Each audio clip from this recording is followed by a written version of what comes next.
Professor Joel Zeki, I'm so delighted to have you with us for Conversations in Science. Thank you. So you are stepping down as head of school after a 10-year period, and what a period of time it has been for you. But when you look back on these years, what are you most proud of as being head of school? Well, I went through a very difficult time where we had 13 or 14 academics leaving the school over a period of 2 years in my reign, but empowering everybody that came in, that was my biggest highlight. So what I did was identify a talent, who is interested in what and what they can do best, and empowering people from associate lectureship to now we having at least about 3 left. By the time I leave the office, we'll only have 1 associate lecturer, which means every office will be at least written either a doctor or a professor when I leave. Well, that's really fantastic. I know you've done extremely well in developing young colleagues, and an associate lecturer, of course, is one that does not have the PhD, so you've nurtured them through their academic development as well. But you yourself now are planning your transition to full-time academic work. You were perhaps one of the youngest heads of school ever when you were appointed 10 years ago, and so you have many years ahead of you as an academic. How are you feeling about getting back to mainstream academic work? Well, maybe I should start off with saying at 43, I was at the peak of my research activities, running very smoothly, very prolific. And then I became the head of school. And now, for the past 2 years, my research has gone almost to restart again. It pleases me to see my own name being cited by people all over the world that I don't even know. All nations, all academics in my field. And that really pleases me, that my work is impactful in some way, that a small boy from a small village somewhere, we'll talk about that probably, can make something in mathematics where our history in South Africa believe that a black person cannot study mathematics.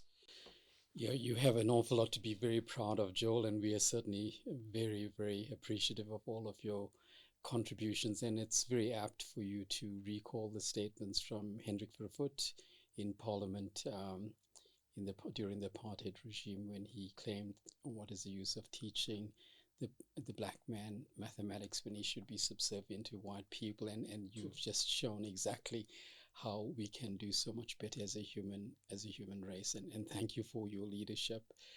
So yes, you are well recognized around the world in terms of your work in applied mathematics, but of great importance is your election as fellow of the Australian Mathematical Society. Tell us a little bit about your collaborations in Australia.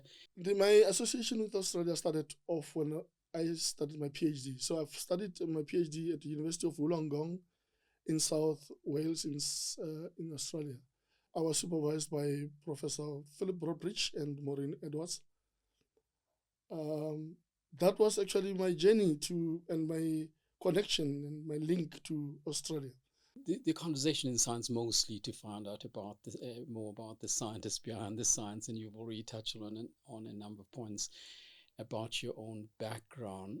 And so tell us quickly then, how did you get to Australia? What were the circumstances that took you there to get your PhD, and where were you studying for your undergraduate studies prior to that? Perhaps I should start at my primary level. The story starts as follows.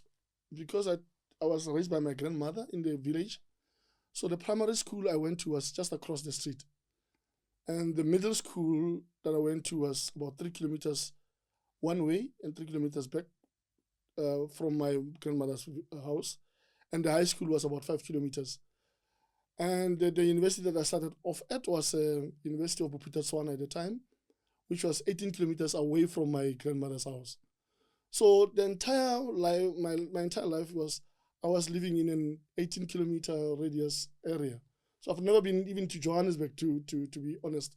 At the University of Bophuthatswana, I studied my undergraduate degree, which was Bachelor of Science in Education. So the University of Bophuthatswana at the time was actually meant to graduate teachers, nurses, mainly, and lawyers. But because I applied late I was admitted late at the University of Botswana. I started off doing the degree that's called public administration, which I had no idea what it was all about. But this change of courses from that to BSc education after 3 weeks made me be slacking in mathematics. So I could not get a mark in maths that could allow me to major in mathematics. So I can proudly say that I did not do well in maths 1. I had to repeat mathematics 1. And then I went into honors mathematics and then masters at the same university. Now it was time for me to decide where to go for my PhD. I applied to VETS. I applied to VETS in particular because of the area that I was interested in. But I was told at the university that I cannot get a study leave. So I decided, okay, maybe if I go abroad. So there were a number of places that I considered. I considered universities in America, I considered university in the UK, and I considered the universities in Australia. And I applied to as many as possible. But because of the currency at the time, I think Australian dollar was the weakest amongst the first world currencies. So then I decided maybe I should go to Australia because I had applied for the FRD. I don't know if you remember. It was National Research Foundation was actually of the NRF. So yes. I can tell you can tell my age now. Yes. So I applied to the FRD's freestanding scholarship to go and study abroad, and I got that. Oh, but I was given a fixed amount of money, so the money would have gone a long way in Australia than in the States. Terrific. Therefore, I applied to Australia, and then I got communication or correspondence with Professor Broadbridge in Australia. Fortunately enough, there was an A-rated scientist based at WITS, but he moved to Mafikeng in 1998, Professor Nail Ibrahimov. May his soul rest in peace. So he moved to Mafikeng as an A-rated scientist. So he invited scientists from all over the world, and Broadbridge was one of them. So I got to meet my supervisor before I even went to Australia to study. So ever since then, everything is all history now. So I was going to get to your formative years. So let's start there again. But who then inspired you to take your studies as seriously as you did in your formative years? Let's talk us through your primary schooling and your high schooling, because deep inside, even though you studied education, but you had a great passion for mathematics all through that time. My father, though he was not educated himself, he really wanted to see us educated. He had a few cattle that he sold for my education. The other thing that was interesting was that he wanted us to attend close to the home, so he could also be kind of not monitoring, but making sure that we have everything that we need, scared of us moving too far away from home at the time. So, but as I was a student, particularly undergraduate student, there was professors that you know well. At the time, they were doctors. There was Dr. Mohammed and Dr. Kara. Very short guys coming to our university, speaking mathematics, even in the corridors. I have never seen people talking the language of maths, not writing on the board. I knew that this is some kind of an equation that they're talking about. But it was such a conversation that went on like they're talking English or any other language. And that really got me like, I want to be like these guys one day. Now, the fortunate part was the A-rated scientist who came to Mafikeng. Then he just was my hero. I mean, he taught me from his own book. The knowledge that I've got in symmetry analysis, I could say it was really cemented by Professor Nail Ibrahimov. So my inspiration comes from educationally from Professor Mohammed, Professor Kara, and Professor Ibrahimov, who were the expert in the symmetry analysis and differential equations at the time. That's a wonderful story. It's good to know the bits connection very early on with your own development. And I guess we ourselves should not overlook the importance of us inspiring a young child into into higher levels of education, we often have that opportunity to talk with younger children, students, and we should make every use of that chance to inspire, because you never know where they can go on to from there. Absolutely, especially students from historical disadvantaged backgrounds. It is quite important for them also to know that they can also do it. Absolutely, you're a great And inspiration, yes, and Joel. And if people come from high universities like you, Vets University, to lower universities, one or two students could be, I mean, could have their life changed in terms of their own thinking and the want where they want to go. let's go back to your dad. Your dad passed away just very recently, and I know how devastating that was. But he was a huge source of inspiration. You talked about us in the plural, so I assume then that your siblings as well have been successful. Just share with us some of your thoughts about your siblings and what they've gone on to do. Yes, I've got a sister and two brothers, and like I said, unfortunately, in the black household, the eldest person, as soon as they finish, they've got to support the younger siblings. So that's exactly what I did also.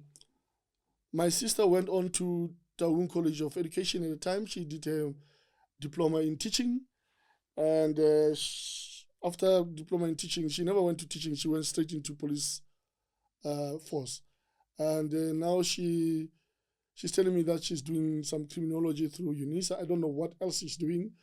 She's trying hard to get something. So that's my sister. And I've got my younger brother who's, his name is Doctor. And he's actually graduated his PhD in chemistry at UCT. I didn't know that I was actually his mentor, because he told me the other day that he went on and put on my Wollongong gown and look at himself in a mirror to say, if my brother could do this, he can also do it. So my dad has got two PhDs, graduate in the house, and my younger brother has got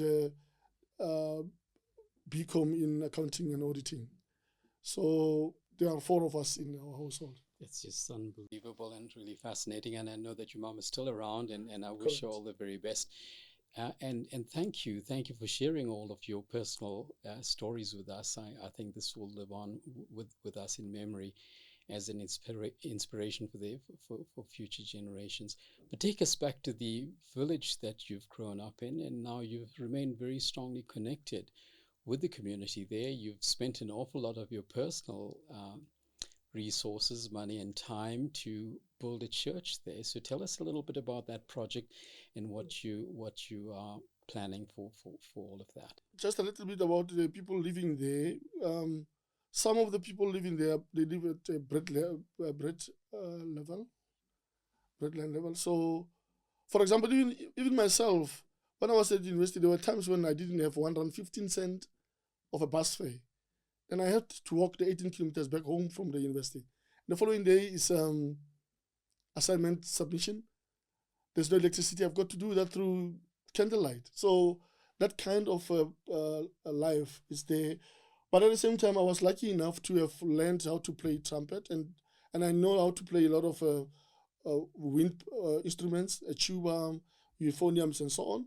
So we started a band in one of the other villages, but I took all my brothers and my cousins. That's mainly, it was the Mitsekis in the band when it started.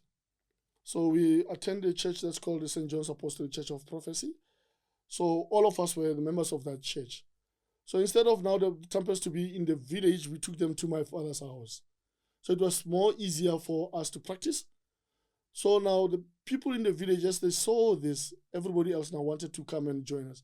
We started practicing on Fridays, Saturdays, Sundays. We go and play to churches and stuff like that. This put us away from things like drug uses, alcohol uses, and stuff like that. So we could focus on playing the trumpets for the villagers. And now my dad, as a priest, always wanted to build a church for the village, and particularly for his own congregation. That dream unfortunately did not come through when he was still alive. 2023, we were lucky enough to start the whole project. The church is valued at 6.6 million. The builder did not ask us for costs, so we built the church without cost. So for my own pocket, I spent 1.7 million rand. But what makes me happy is that now the villagers and all the other people, they're coming to the church for the church services, for the trumpet. They get distracted from other things. And it makes me happy. And I believe I'll also die a very happy soul, I suppose. I can safely say that Wits is extremely proud of everything that you have done, everything that you've accomplished, but also everything that you stand for. Yeah. You certainly are a very precious soul, Joel, and thank you for sharing that personal account with us.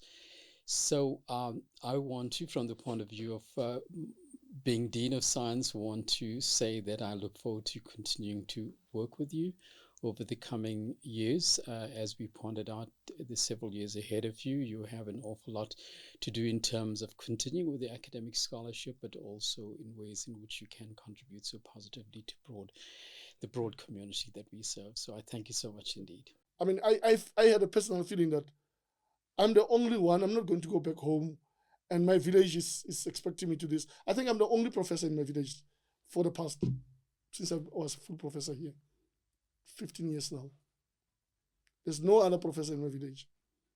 That is amazing, Joel. Thank you very much indeed for sharing your personal stories with us. It's really incredible what you've been through and the journey that you have undertaken to get to this very successful career that you've had here at Wits. Breaking the ice is not so easy, isn't it? You have forged a way so that others can follow, and that is priceless. Really delighted to hear about your musical connections. I think mathematics is fantastic enough, and you combine that with music, it is exceptional, and really demonstrates to me just what a special human being you are. So thank you very much indeed, and you have many great years ahead of you, and I wish you all the very best with a very productive ongoing career here right here. Thank you.